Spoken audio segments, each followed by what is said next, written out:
جی میں نے آپ کی گفتگو سنی ہے جی صاحب، بڑی طوالت پکڑ گئی تھی. چلیں طوالت سے کچھ نہیں ہو با مقصد. اچھا آپ نا جی اسی چیز پہ مصر ہیں کہ ناقص دین ناقص دین ناقص دین، اور دوسرا یہ کہ آپ نے کہا جی قرآن مجید ارشاد فرماتا فاحکم بما انزل اللہ، اللہ پاک نے ارشاد فرمایا جن آپ فیصلہ کریں اس چیز کے ساتھ جو اللہ تبارک و تعالی نے نازل فرمایا.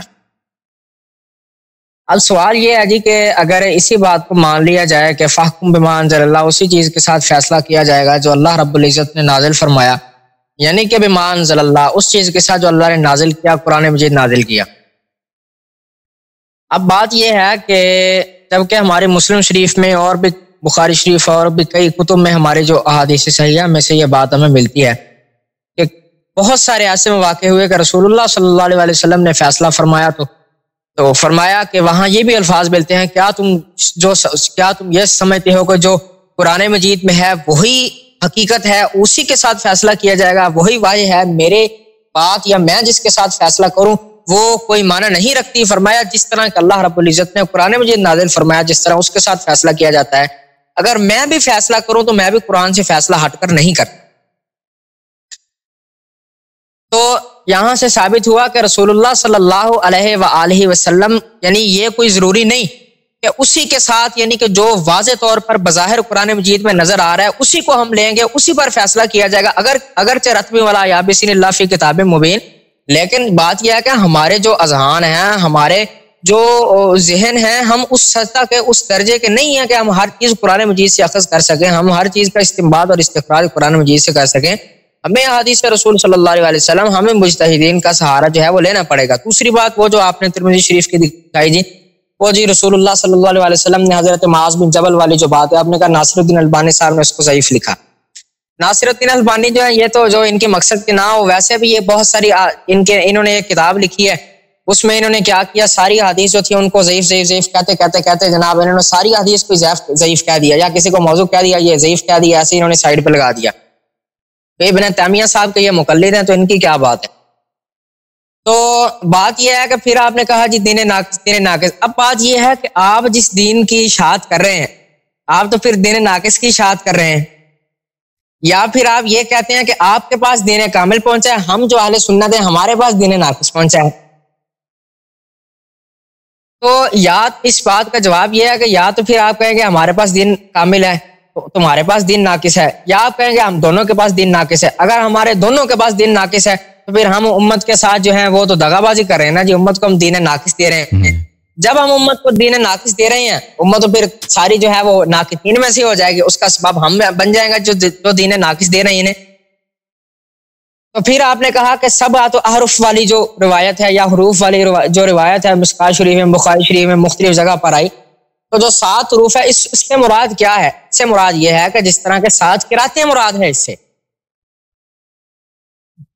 سبعۃ احرف سے یا سبعۃ حروف سے مراد 7 قراتیں مراد ہے. جس طرح آج ہمارے مختلف جو ہیں وہ مصر ہے، ایجپٹ جسے ہم کہتے ہیں، یا اور عراق ہے، ایران ہے، ہم پاکستان ہے، انڈیا، بہت سارے ایسے ممالک ہیں جہاں قرآن پڑھا جاتا ہے لیکن ان کی اپنی جو ہے وہ اپنی قرات کے مطابق وہ 7 قراتیں ہیں، ان کے مطابق وہ قرآن پڑھتے ہیں. تو اس میں تو کوئی ایسی بات نہیں ہے. اور دوسرا میں نے آپ کو عرض کیا تھا کہ انا نحن نزلنا ذکر والی جو بات ہے، آپ نے کہا کوئی بھی وہ ذکر ہو سکتا ہے. آپ مجھے یہ بتائیں کہ وہ ذکر جو ہے اس ذکر سے کیا مراد ہے، وہ کون سا ذکر ہو سکتا ہے. اور آپ نے آگے کہا جی کہ وہ حضرت ابوبکر نے اور حضرت عمر نے یہ جو زید بن ثابت کے ساتھ جو میٹنگ ہوئی تھی اس میں انہوں نے کہا کہ قرآن ضائع ہو جائے گا. تو جب کہ اللہ رب العزت ارشاد فرمایا انا نحن نزلنا ذکر و انا له لحافظون، ہم اس کی حفاظت ہم نے ذمہ لیا ہے، تو انہوں نے پھر یہ بات کیوں کی. اب دیکھیں جی بات یہ ہے کہ اگر آپ اسی بات کو لیں کہ ہر بات پر ہمارے پاس حدیث موجود ہو، ہر بات کے اوپر ہمارے پاس جو ہے وہ کوئی نہ کوئی ریفرنس بھی موجود ہو. اب دیکھیں جی جو مفسرین ہیں جنہوں نے مفسرین اب اجماع جو ہے اب ہمارے لیے اجماع بھی حجت ہے. اب کتنے طرق سے دیکھیں اگر ایک روایت ہم تک پہنچتی ہے، وہ اگر وہ فقہ راویوں میں سے نہیں ہے، اس کے راوی جو روایت کرنے والے ہیں یا وہ اتنی پختہ نہیں ہے، اس میں اتنی صفات نہیں ہے، لیکن اصول حدیث میں یہ بھی بات تو موجود ہے نا جی کہ اگر اس کو مختلف جو ہیں وہ طرق سے متعدد طرق سے اگر وہ حدیث ذکر کر دی ہے تو وہ حدیث ضعیف نہیں بلکہ وہ قوی ہو جاتی ہے.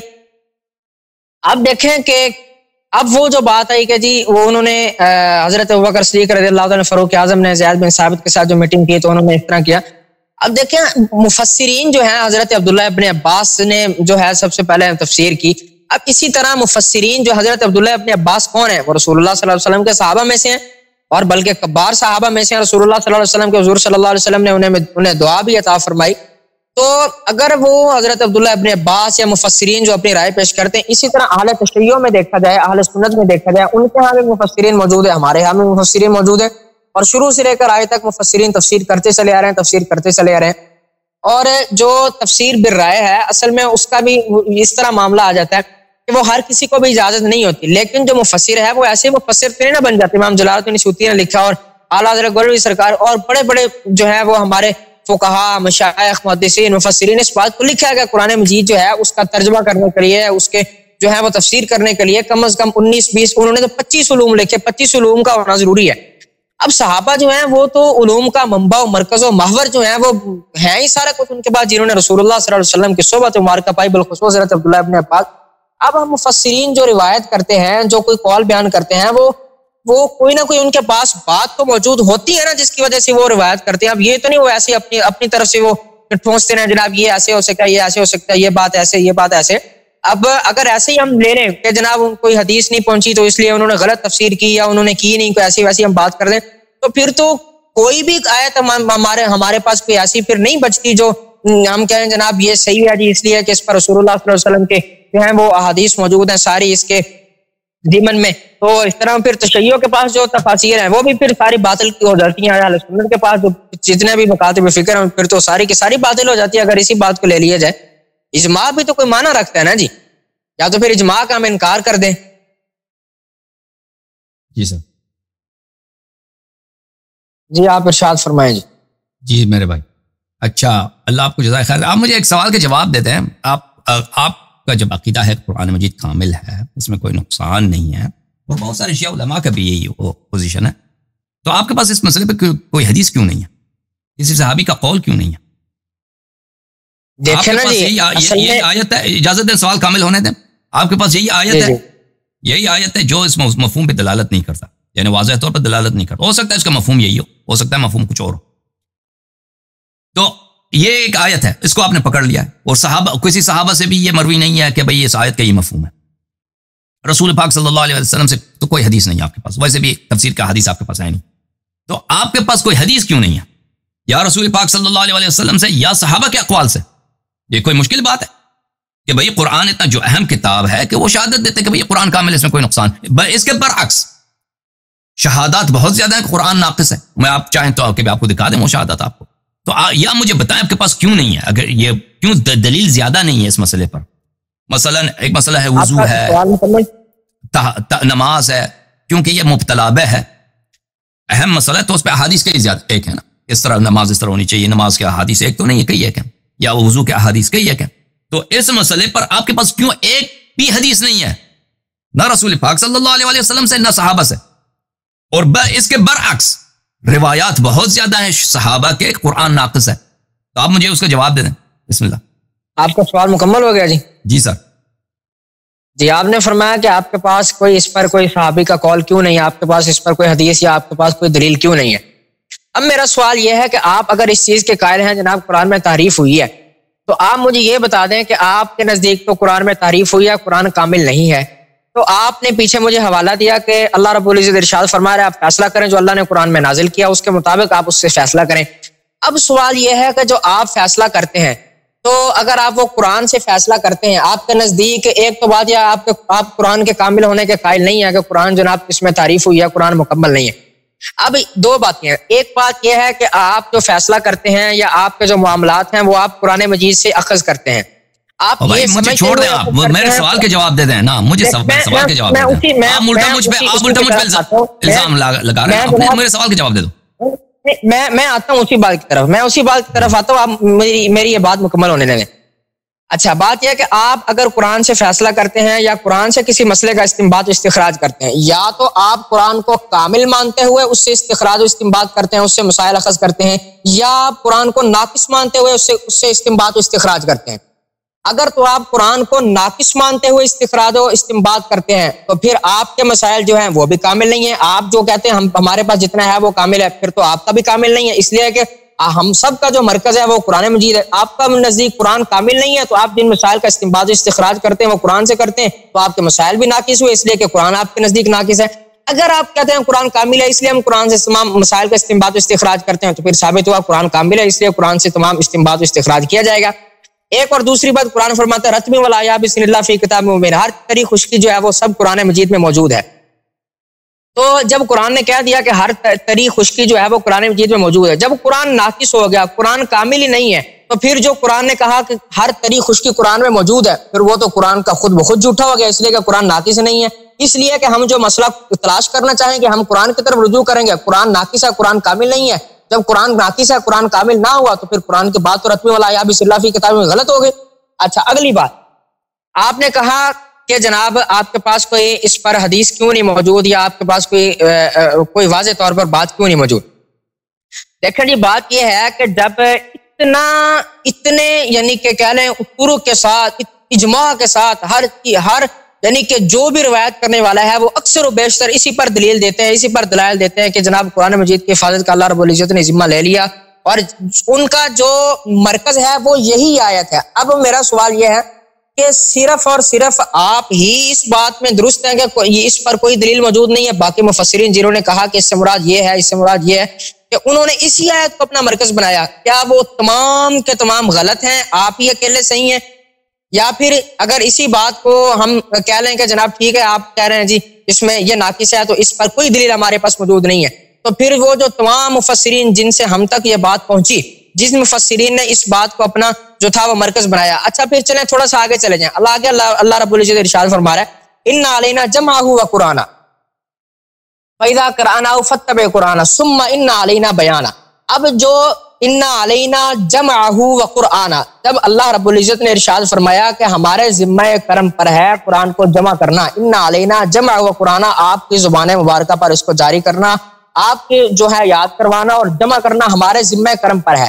تو اگر اس آیت کو لے لیا جائے اور انا نحن نزلنا ذکر و انا لحافظون کو لے لیا جائے تو جو ہے وہ بعض قرآن جو ہے وہ بعض آیات بعض کی تفسیر کرتی ہے. القرآن یفسر بعضہ بعضا، تو ایک آیت دوسری آیت کی تفسیر کر رہی ہے. جب ایک آیت دوسری سے تفسیر کر رہی ہے تو ہمیں کسی جو ہے وہ قرآن کے بعد جو ہے وہ اب جب قرآن میں مسئلہ مل گیا تو ہمیں کسی اور کے قول کی طرف جانے کی ضرورت ہی نہیں ہے.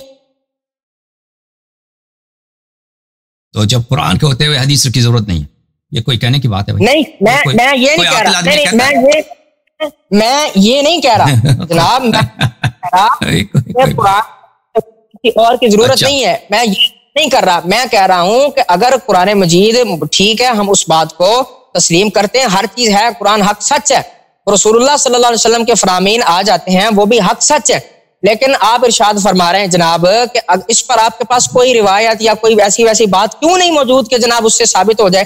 میں کہہ رہا ہوں کہ جب قرآن مجید سے اس آیت کی ایک آیت دوسری آیت کی تفسیر کر رہی ہے، سمجھ آ گئی تو پھر بس ٹھیک ہے، بات ختم ہو گئی. ختم بات؟ جی میری ختم ہو گئی. میرے محترم ناظرین، اب بات یہ ہے کہ ان کے پاس نہ کوئی حدیث ہے، ٹھیک ہے نا، کہ قرآن کامل ہے، نہ کوئی روایت ہے، نہ کوئی آیت، کچھ بھی نہیں. یہ کہتے ہیں کہ ہمارے پاس اجماع ہے. میرے محترم ناظرین، آپ کے پاس کیسی اجماع ہے جب صحابہ کے اتنے احادیث موجود ہیں اور صحیح اسانید کے ساتھ، بخاری میں موجود ہیں، غیر بخاری میں موجود ہیں، کہ قرآن ناقص ہے؟ تو آپ کیسے اجماع کا ادعا کر سکتے ہیں؟ یہ اجماع آپ کے علماء نے، مجھے بخوبی پتہ ہے کہ آپ کے علماء اجماع ہمیشہ ادعا کرتے ہیں کہ ہمارے پاس اجماع ہے کہ قرآن کامل ہے. یہ اجماع ایسی ہے نا کہ ایک آدمی کی داڑھی نہ ہو، وہ بالکل مثلا وہ کہہ دے کہ میری بڑی داڑھی کی طرف دیکھو، میری داڑھی کتنی خوبصورت ہے. ایک آدمی کلین شیو ہے، یا مثلا ایک شخص بالکل ٹنڈ ہے، اس کا سر بالکل اس نے شیو کیا اپنے سر کو، اور کہہ دے کہ میرے زلفیں کتنے خوبصورت ہیں. یہ آپ کی بات اس طرح ہے. آپ ایک طرف سے اجماع کی ادعا کرتے ہیں، تو اجماع میں امت میں کیا صحابہ خارج ہیں؟ کب سے صحابہ خارج ہو گئے امت سے؟ اگر وہ بھی اسی امت میں سے ہیں، علماء امت میں سے ہیں، تو ان کا تو کوئی قول نہیں ہے کہ قرآن کامل ہے. ان کے اقوال اس کے برعکس، قرآن ناقص ہے، بہت زیادہ ہے. تو اس سے یہ آپ کی جو بات ہے، آپ نے میرے محترم بھائی عالم دین، آپ کے اساتید نے، آپ کے کبار علماء نے بہت کئی صدیوں سے ایک جھوٹی بات کو اتنا مشہور کر دیا ہے کہ لوگ سمجھتے ہیں کہ یہ بدیہی ہے، اس کی دلیل کی ضرورت ہی نہیں ہے، حالانکہ اس کے باطل ہونے کے دلائل بہت زیادہ ہیں. اسی جھوٹ پہ آپ پنس گئے ہیں، اس کا دفاع نہیں کر سکتے. اچھا، آپ نے کہا کہ توشیوں کے پاس بھی دین ناقص ہے. دیکھیں، ہمارے اور آپ کی فکر میں ایک بہت بنیادی فرق ہے. ہمارے نزدیک رسول پاک صلی اللہ علیہ وسلم کے بعد ان کے ایسا وسیع موجود ہے جو اسی طرح جس بھی علم کا رسول پاک صلی اللہ علیہ وسلم حامل تھے وہ بھی حامل ہے. یعنی کچھ بھی ضائع نہیں ہوا. رسول پاک صلی اللہ علیہ وسلم دنیا سے گئے، کچھ بھی ضائع نہیں ہوا. نہ وہ تمام معارف، وہ تمام معلومات، وہ پوری میسج، جتنا علم جبرائیل لے کے آئے تھے رسول پاک صلی اللہ علیہ وسلم کے پاس، وہ سب کے سب محفوظ ہیں اور تا روز قیامت موجود ہیں، کیونکہ ایسے اوصیاء موجود ہیں. جہاں تک شیعوں کا تعلق ہے تو میں نے بار بار عرض کیا کہ ہمارے پاس جتنی ہماری ضرورت ہے اس سے زیادہ ہمارے پاس ائمہ ابرار علیہم الصلوۃ والسلام کے روایات موجود ہیں. اچھا، بات بہت واضح ہے کہ آپ کے پاس حدیث روایت کچھ بھی نہیں ہے سوائے آیت کے ادعا کی. تو آیت اس موضوع پہ دلالت نہیں کرتی. میں نے بار بار آپ سے پوچھا کہ اس آیت کا مطلب یہی ہے، تو ابو بکر عمر زید بن ثابت نے اپنی میٹنگ میں کیوں کہا کہ بہت سارا قرآن ضائع ہو جائے گا، جبکہ اللہ نے ذمہ داری لی ہے، تو یہ کون سی بات ہے کہ قرآن ضائع ہو جائے گا؟ تو اس کا آپ نے جواب بالکل نہیں دیا. اچھا، آپ نے مجھ سے پوچھا کہ آپ کے نزدیک ذکر سے کیا مراد ہے. میرے معزز ناظرین، میں آپ کو ایک کتاب دکھانے لگا ہوں. یہ کتاب ہے تفسیر نور الثقلین. تفسیر نور الثقلین. یہ بالکل، کیونکہ اس کا جلد بالکل کالا ہے، اس کو آپ کو نظر نہیں آ رہا اس کا جو لکھائی ہے، لیکن اس کے صفحات کالے نہیں ہیں. صفحات جو ہیں سفید ہیں وہ نظر آ جاتے ہیں، لیکن جلد اس کا بہت کالا ہے. اس کے صفحہ جلد نمبر 4 ہے، یہ صفحہ نمبر 3 میں ہے. یہ حدیث ملاحظہ فرمائیے. ابن مناقب بن شہراشوب سے روایت کرتے ہیں کہ اس آیت کہ اللہ تعالیٰ نے فرمایا فَاسْأَلُوا أَهْلَ الذِّكْرِ إِن كُنتُمْ لَا تَعْلَمُونَ، اور پھر فرمایا إِنَّا نَحْنُ نَزَّلْنَا الذِّكْرَ وَإِنَّا لَهُ لَحَافِظُونَ. تفسیر یوسف قطان، وکیع ابن جراح اور اسماعیل السری اور سفیان ثوری، ان سب نے روایت کی ہے کہ قال الحارث، حارث نے فرمایا ہے سألت امیر المؤمنین علیہ السلام عن هذه، میں نے امیر المؤمنین علیہ السلام سے اس آیت کے متعلق پوچھا انا نحن نزلنا الذکر وانا له لحافظون. تو اس کے متعلق انہوں نے فرمایا واللہ انا لنحن اہل الذکر نحن اہل العلم نحن معدن التأویل والتنزیل. اہل ذکر ہم ہیں، اہل علم ہم ہیں، معدن التأویل ہم ہیں. انا نحن نزلنا الذکر، اس آیت کے پیش نظر انا نحن نزلنا الذکر، ذکر سے مراد رسول اللہ صلی اللہ علیہ وآلہ وسلم، اور اہل ذکر اہل بیت طاہرین علیہم الصلاۃ والسلام. تو یہ کوئی صریح نہیں ہے روایت، لیکن اس طرح کنایہ ملتا ہے کہ ان ذکر سے مراد یہاں پر رسول پاک صلی اللہ علیہ وآلہ وسلم ہے. اس سے زیادہ میرے نزدیک اس کے متعلق کچھ نہیں ہے. اچھا، پھر آپ نے تلاوت فرمایا آیت کی کہ سورہ مبارکہ قیامہ میں، سورہ مبارکہ قیامہ کی آیات سے آپ نے استدلال کیا. دیکھیں ان کے پاس ان آیات کا میں بار بار جواب دے چکا ہوں، پھر ایک دفعہ جواب دیتا ہوں. معزز ناظرین، ملاحظہ فرمائیں تفسیر الطبری جزء 26 4 دار ابن الجوزی. آیت یہ ہے لا تحرک به لسانک لتعجل به. حبیب صلی اللہ علیہ وآلہ وسلم قرآن پڑھتے ہوئے اپنے زبان کو زیادہ حرکت نہ دیں کیونکہ آپ کو جلدی ہے. ان علینا جمعہ وقرآن، ہم پہ واجب ہے کہ ہم قرآن کو جمع کریں اور ہم قرآن اور اس کی قرأت کرا دیں. فَإِذَا قَرَأْنَاهُ فَاتَّبِعْ قُرْآنَ، جب ہم اس قرآن کو جمع کریں، قرآن جمع کرنے کو بھی کہتے ہیں اور پڑھنے کو بھی کہتے ہیں، جب ہم نے اس کو جمع کیا تو آپ اس کی تلاوت کی پیروی کریں. ثُمَّ إِنَّ عَلَيْنَا بَيَانَ. اچھا، یہاں پہ اس آیت کے ذیل میں حدیث یہ ہے ابن عباس سے ان النبی صلی اللہ علیہ وسلم كان اذا نزل عليه القرآن تعجل يريد حفظه. وقال ابن عباس وحرك شفتيه لا تعجل به لسانك لتعجل به. جب قرآن نازل ہوتی تھی رسول پاک صلی اللہ علیہ وسلم تیزی سے پڑھتے تھے تاکہ مجھے بھول نہ جاؤ، تاکہ حفظ نہ میرے سینے مبارک سے بلے نہ نکل جائے. اچھا،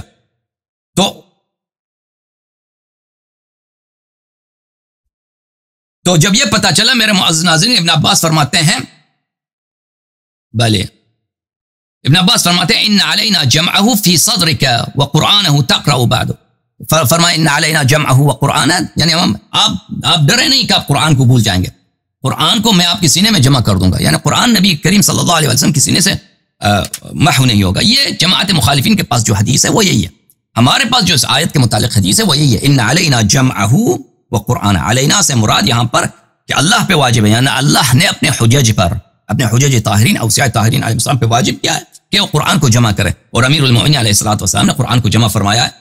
میں نے آپ کی خدمت میں عرض کیا. اچھا، پھر میں نے آپ سے پوچھا کہ آپ مجھے جب حروف سبعہ ہمیں دکھائیں، قرآن تو 7 حروف پہ نازل ہوئی ہے، تو آپ نے کہا کہ کیا ہے حروف سبعہ قراءات سبعہ ہیں، تو میرے محترم عالم دین، میرے بھائی، یہ بات جو ہے نا آپ نے یہاں پہ کہہ دی، دوسری جگہوں پہ نہ کہہ دیں، یہ بہت بری بات ہے کہ حروف سبعہ سے مراد قراءات سبعہ ہے۔ ملاحظہ فرمائیے کتاب الاتقان فی علوم القرآن تالیف السیوطی، چھاپ دار الفکر، سنہ 2008 بیروت لبنان میں چھپی ہے، صفحہ نمبر 114 میں سیوطی صاحب التنبیہ الثالث، یہ النوع الثانی والثالث والرابع والخامس والسادس والسابع والعشرون، 23واں 24واں 25واں 26واں 27واں نوع میں التنبیہ الثالث، تنبیہ الثالث اس میں ظن قوم ان القراءات السبعة الموجودة الآن هي التي أريدت في الحديث، ایک جماعت کا گمان یہ ہے کہ قراءات سبع، حروف سبعہ سے مراد یہ قراءات سبع جو ہمارے پاس ابھی ہیں، وہ خلاف اجماع اہل العلم قاطبہ، فرماتے ہیں کہ یہ اہل علم، پورے سب اہل علم کا، تمام اہل علم کے اجماع کے خلاف ہے۔ وَإِنَّمَا يَظُنُّ ذَلِكَ بَعْضُ أَهْلِ الْجَهْلِ، اور بعض جاہل لوگ، میں آپ کی خدمت میں عرض کرتا ہوں کہ میں آپ کا قدر کرتا ہوں، تو یہ سیوطی کے الفاظ ہیں، میں معذرت کے ساتھ، انہوں نے فرمایا کہ بعض جہال کا یہ ظن ہے۔ اور پھر صفحہ نمبر 71 میں اسی حروف سبعہ کے متعلق فرماتے ہیں وَقَدْ ظَنَّ كَثِيرٌ من العوام، بہت سارے عام لوگوں کا گمان یہ ہے ان المراد بها القراءات السبعہ، وہ جہل قبیح، کہ حروف سبعہ سے مراد قراءات سبعہ ہیں اور یہ جہل قبیح ہے۔ اچھا، آپ کی خدمت میں عرض کروں کہ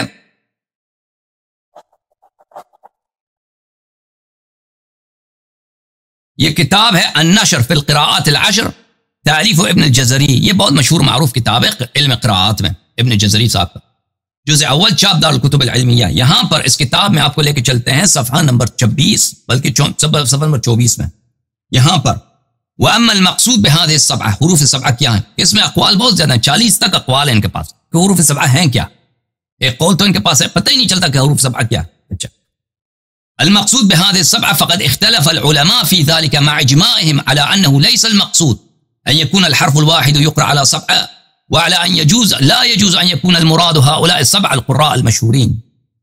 ٹھیک ہے، دو باتوں پر علماء کا اجماع ہے کہ یہ حروف سبعہ نہیں ہے۔ ایک یہ ہے کہ ایک کلمہ، مثلا ایک کلمے کو ہم 7 طور پہ پڑھیں، ایک کلمہ ہو، ایک حرف ہو، ایک اسم ہو یا ایک فعل ہو یا ایک حرف ہو، ایک کلمہ ہو، اس کو ہم 7 مختلف وجوہات پہ پڑھیں، یہ اس سے مراد یہ نہیں، حروف سبعہ سے مراد نہیں۔ اور یہ بھی اجماع ہے کہ یہ قراءات سبعہ نہیں، تو یہ تو اجماعی باتیں ہو گئی میرے بھائی۔ تو اب سوال پھر پڑتا ہے آپ کی طرف کہ میرے بھائی آپ سے جو میں نے سوال کیے تھے کہ صحابہ کے شہادات کا آپ کیا کریں گے؟ اتنے صحابہ نے شہادتیں دی ہیں کہ بہت سارا قرآن ضائع ہو چکا ہے، وہ حدیث ہم نے آپ یہاں اس پروگرام میں دکھا چکے ہیں، ہم ناظرین اس کو جانتے ہیں، ان کا آپ کے پاس کوئی جواب نہیں ہے، میں آپ سے جواب مانگتا بھی نہیں کیونکہ مجھے پتا آپ کے پاس جواب نہیں ہے۔ اس کے علاوہ آپ کے پاس کیوں حدیث نہیں ہے رسول پاک صلی اللہ علیہ وسلم؟ کہ آپ کہتے ہیں کہ ہمارے پاس قرآن کی آیت ہے، حدیث کی ضرورت نہیں ہے، یہ بہت غلط بات ہے۔ قرآن کی جو آیت ہے، بہت ساری چیزیں قرآن میں موجود ہے، حدیث میں بھی موجود ہے۔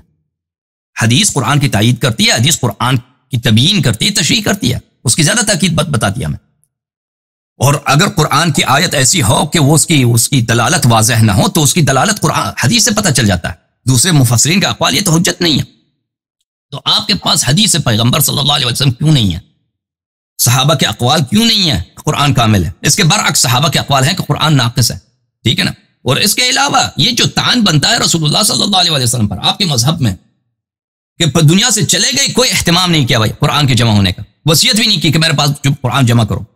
اور اسی لیے کہ تو ابو بکر عمر ایک دوسرے کو کہتے تھے کہ ہم کیسے وہ کام کریں کہ جو پیغمبر صلی اللہ علیہ وسلم نے نہیں کیا ہے، ٹھیک ہے نا۔ یعنی ابو بکر عمر کو، زید بن ثابت کو اتنی ہمدردی تھی اسلام سے کہ وہ کہتے ہیں کہ بھئی قرآن تو ضائع ہو رہا ہے، قرآن کو جمع کریں۔ جو صاحب نبوت ہے، جس کی ڈیوٹی یہی ہے کہ قرآن کو، اس نے کچھ بھی نہیں کہا، ٹھیک ہے نا، اس نے کچھ بھی نہیں کہا۔ یہ تان رسول صلی اللہ علیہ وسلم پہ نہیں رکتی، یہ اللہ تک چلی جاتی ہے یہ تان، کیونکہ پیغمبر صلی اللہ علیہ وسلم کا ہر کام تو اللہ کے حکم سے ہے، تو اللہ نے کیوں اس کا حکم نہیں دیا قرآن جمع ہونا چاہیے؟ تو یہ ان باتوں کا آپ کے پاس کوئی جواب نہیں ہے۔ آپ نے مجھ سے سوال کیا تھا کہ اگر آپ کے پاس قرآن ناقص ہے تو آپ استنباط کیسے کریں گے؟ دیکھیں عزیزو، حلال و حرام کی جو آیات ہیں قرآن مجید میں، یہ سب قرآن ہے، یہ سب اللہ کے بیان ہے، اللہ کے بیان ہے، ٹھیک ہے نا، اور یہ سب حجت ہیں۔ لیکن شیعوں کا عقیدہ یہ ہے کہ ہم قرآن سے اس وقت تک استنباط نہیں کریں گے، اس کے روایات ہمارے پاس متواتر ہیں، جب تک اس کے ساتھ حدیث نہ ہو اہل بیت الطاہرین علیہ السلام۔ اس کی وجہ کیا ہے؟ کیونکہ قرآن مختلف وجوہ پہ حمل ہو سکتا ہے۔ قرآن ایک آیت آپ قرآن کی لے لیں، اس کے مختلف معنی آپ نکال سکتے ہیں، تو جب تک اس کے ساتھ صحیح حدیث نہ ہو اہل بیت الطاہرین علیہ السلام کی، اس وقت آپ اس پہ عمل نہیں کر سکتے۔ تو ہم جب قرآن مجید کی طرف جاتے ہیں وہاں سے احکام لینے کے لیے، تو ہمیں ہمارے لیے ضروری ہوتی ہے کہ ان کے ساتھ حدیث بھی ہو، یہ پہلی بات۔ دوسری بات، پوری قرآن سے ہم سب قرآن سے تو ہم احکام اخذ نہیں کرتے کہ پوری قرآن سے، قرآن کے بعض اجزاء ہیں اس میں حلال و حرام ہے، پورے قرآن میں حلال و حرام، واجبات و محرمات نہیں ہیں، وہ احکام کے آیات وہ محدود مختصر ہیں اور وہ موجود ہیں، وہ ہم ان سے احکام اخذ کرتے ہیں۔ اگر ان کے پاس حدیث ہو تو واضح الدلالہ بن جاتی ہے، وہ اخذ کرتے ہیں، ہمارے سر آنکھوں پر عمل کرتے ہیں۔ اب اس کے علاوہ مثلا اگر امامت کے متعلق آیات تھی قرآن میں، صحابہ نے اس کو حذف کر دیا، ٹھیک ہے نا، جیسے کہ تاریخ شاہد ہے۔ اگر مثلا صحابہ کے مذمت میں آیات تھی، ان کو انہوں نے اپنی شرم سے انہوں نے حذف کر دیا اس کو، تو اس سے باقیہ آیات پہ اثر نہیں پڑتا کہ وہ حجت نہیں ہے۔ تو یہ آپ کے سوال کے جواب ہے۔ بہرحال آپ سے بہت خوشی ہوئی ہے، میرے لیے بہت واضح ہے کہ میرے سوالوں کا نہ صرف آپ کے پاس میرے بھائی، آپ ان باتوں میں حق یہ ہے میرے بھائی فاروق حیدر صاحب کہ آپ حق کو مان لیں، آپ کے پاس کوئی چارہ نہیں ہے۔ اب ابھی دیکھیں نا، آپ خود ابھی اس مخمصے میں پڑے، آپ کے پسینے نکل گئے ہیں اور آپ سوچ رہے ہیں کہ میں کیسے جواب دوں۔ یہ صرف آپ کا المیہ نہیں ہے، یہ پورے علماء، آپ کے فرقے کے علماء کا المیہ ہے کہ ہم شیعوں کا جواب نہیں دے سکتے آپ۔ تو اس کا یہ چارہ یہ کہ مثلا آپ ایسے ہی جواب بناتے جائیں اور سب کو پتہ چل جاتا ہے کہ آپ کے پاس جواب نہیں ہے، اور اس مقدس مہینے میں، اور یہ کل مرنا بھی ہے، قیامت بھی ہے۔ دوسرا طریقہ یہ ہے کہ آپ حق کو مان لیں، مذہب حق کی تصدیق کریں، حق کی طرف آ جائیں۔ الحمدللہ رب العالمین کہ رسول صلی اللہ علیہ وسلم نے کوتاہی نہیں کی ہے، اللہ نے کوتاہی نہیں کی ہے۔ رسول صلی اللہ علیہ وسلم کے بعد ایسے اشخاص موجود ہیں، ایسے اشخاص کہ وہ علم کے خزانے ہیں، کہ پورے قرآن کی ظاہر باطن، قرآن کے معانی اور پوری سنت ان کے پاس محفوظ ہے، قیامت تک محفوظ ہے۔ یہ اس طرح نہیں کہ بخاری مسلم میں جو روایتیں وہی ہیں بس ختم، باقی دین ناقص ہو گیا، اس طرح نہیں ہے، پورا دین محفوظ ہے۔ اللہ تعالی یہ اسلام حق ہے، اور اس کے محفوظ ہونے کا ایک ہی طریقہ ہے، اور کوئی طریقہ ہو ہی نہیں سکتا کہ رسول صلی اللہ علیہ وسلم کے بعد ان جیسا شخص موجود ہو، جو ان کے علوم کا حامل ہو، ان کے معجزات کا حامل ہو، ان کے کرامات کا حامل ہو، اور ان کی حکمت کا حامل ہو۔ اور یہ الحمدللہ رب العالمین دلائل کے ساتھ، براہین کے ساتھ ثابت ہے، اور اس کے علاوہ ہو بھی نہیں سکتا۔ مسئلہ بہت بدیہی ہے میرے بھائی، حق کے خلاف تلاش کرنے سے آپ کو کوئی فائدہ نہیں ملے گا۔ بسم اللہ۔